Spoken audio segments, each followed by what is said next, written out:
Previously on Children's Hospital. 18, 19, 20, ready or not, here I come.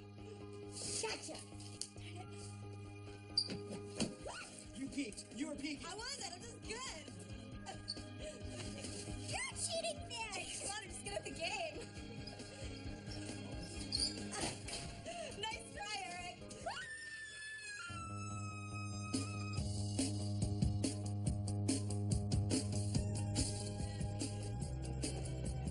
Looks like somebody's having a bad head day. Detective Chance Briggs. You old bucket of shrimps. What's my old partner doing here? The huge. What's with the water coming out of the face? He was my ex-boyfriend. I loved his head. The victim had his head ripped clean off. Look familiar to you, Maestro? It's an awful lot like that rash of murders 15 years ago. Those were all boyfriends of yours too, right, Kat? It's almost enough to make a girl stop dating. Or only date guys you want to see dead. Can you find the person who did this? Not on my own. I'm gonna need some help for my old partner. Yeah, I've been a cop for a long time. It's in your blood, your glands. I could smell it in you on our first day working together. Detective Briggs, I'm your new partner, Owen Maestro. Rookie move, Maestro. Never let your guard down like that. But Section 19/A of the rule books. The rule book's never been out on the streets. Sometimes you gotta bend the rules. Sucker punch! But that's not what we learned at the academy. The academy doesn't know crap. Just ask the rule book. Release. So what's our assignment? The Children's Hospital murders. They just found a fourth victim, decapitated like the others. 4 decapitations, huh? These victims sound like the Beatles of decapitations. The Fab Four without heads. I mean, I've heard of help, but this is ridiculous. Mop tops? How about no tops? You know that song, Come Together? Well, this is like Come Apart. You know.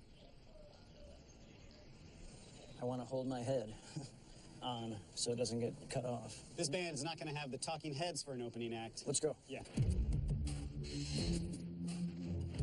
Which one of you is in charge? Well, that couldn't be me. The only thing I'm in charge of is this. Hey, boss! These guys want to talk to you. Hi, I'm Brad Lendrix. I'm the head paramedic. What do you want? It's about the recent killings at the hospital. You mean the ones due to the serial killer or medical negligence?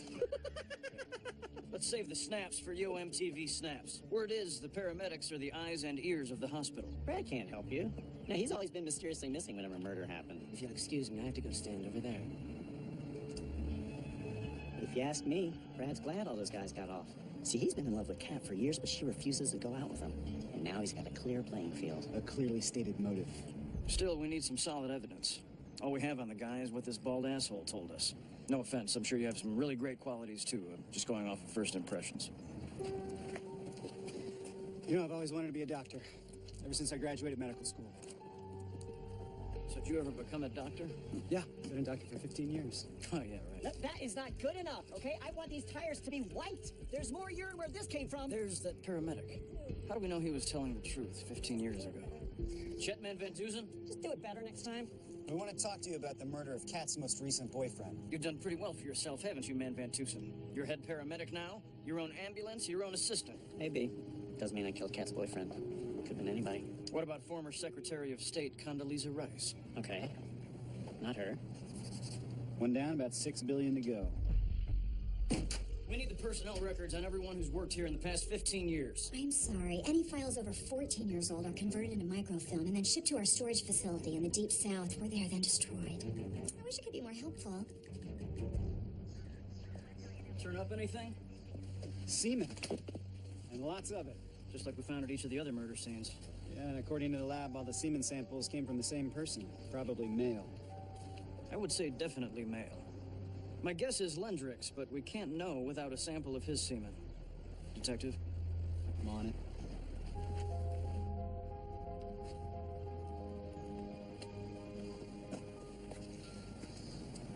I like your haircut. Thank you. Got it. What is that, some kind of time machine? This is a cutting-edge device used to identify DNA. Welcome to the future, my friend. And now, I'll just call the lab. What is that, some kind of time machine? It's the new Motorola clamshell, Briggs. You never seen a cell phone? Sure, but if I need to call someone, I'll use a payphone. This is more than just a phone, partner. Look, time and date. Good God. I guess it is a time and date machine. We got a match.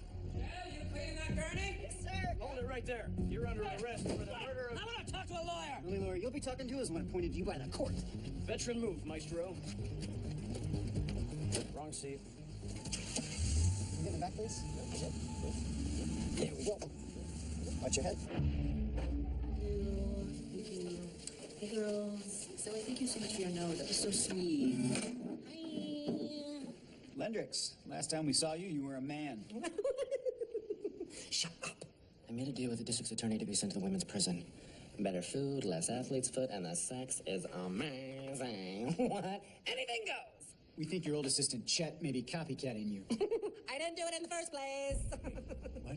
Your semen was found at every crime scene. Semen. I used to masturbate in the closets at work. Is that a crime? In Iraq, yes. And also here. Okay, all I ask is that when you find this guy, you clear my name. Except for the masturbating part. I did do that, and I want that credit. Look at us, huh? Working a case, just like the first day we met. Actually, it's time I told you about the real first day we met. What's happening? The year was 1992. During my junior year at Oberlin, I took a part-time job at a veterinary hospital, the night shift. It was just me and the animals. This is where it figures out who the murderer is. As the months progressed, I had to figure out a way to pass the time. You stupid ape, you missed a straight diagonal move. But I was bored, so of course I started dressing up this one baboon in human clothes. Just one more thing.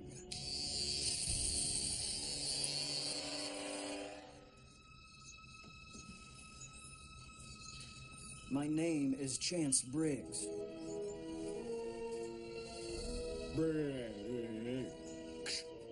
Briggs. Very good. Briggs, I own you. Owen. Me, Owen. Sure. You Owen. I'm gonna call you Owen. Owen. That's right. Owen. You Owen. Me, Owen. You were a monkey. That explains so much.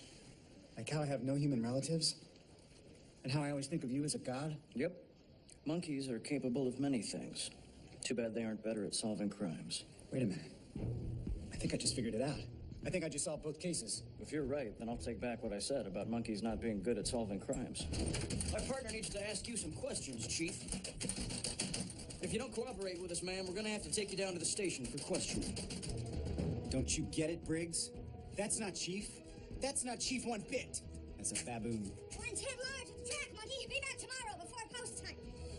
Wait a minute. What's this monkey doing at your desk? Okay, you got me. I dress up this baboon to fill in for me when I go to the track. It's an old chief surgeon's trick. I've been doing it for 15 years. Your days of monkeying around are over. Yeah, it's gonna be a real hard day's night for you. Let it be. A baboon is so strong they could tear a man's head clean off his body. Which is exactly what he's been doing for 15 years. Isn't that right, though?